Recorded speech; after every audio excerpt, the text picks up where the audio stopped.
আপনারা জানেন বাংলাদেশ সরকারের বর্তমান সরকারের প্রাইম কনসার্ন মাদক জুয়ার বিরুদ্ধে জিরো টলারেন্স নীতিমালা। সেই কার্যক্রমের অংশ হিসেবেই জেলা পুলিশের পক্ষ হতে আমি জেলা গোয়েন্দা শাখার অফিসার ইনচার্জ হিসেবে আমাদের কয়েকটি টিম নিয়মিতই কাজ করে মাদক বিরোধী অভিযানে সর্বাত্মক, পাশাপাশি জুয়া, অনলাইন ক্যাসিনো জুয়া, এই সমস্ত বিষয়গুলোতে আমরা নিয়মিত অভিযান পরিচালনা করে থাকি। নিয়মিত অভিযানের অংশ হিসেবে গতকালকে আমরা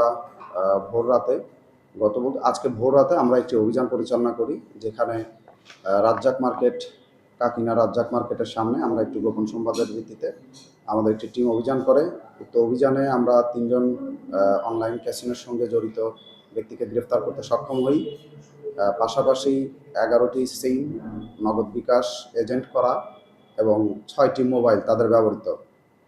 যে সমস্ত মোবাইলগুলোতে বিভিন্ন ধরনের ক্যাসিনো অ্যাপস সংযুক্ত আছে, আমরা তাদের মোবাইলগুলো যাচাই বাছাই সহ আনুষঙ্গিক কার্যক্রম পরিচালনা করছি এবং উক্ত বিষয়ে কালীগঞ্জ থানায় একটি নিয়মিত মামলা, সাইবার সিকিউরিটি অ্যাক্টে একটি মামলা রুজু প্রক্রিয়াধীন রয়েছে।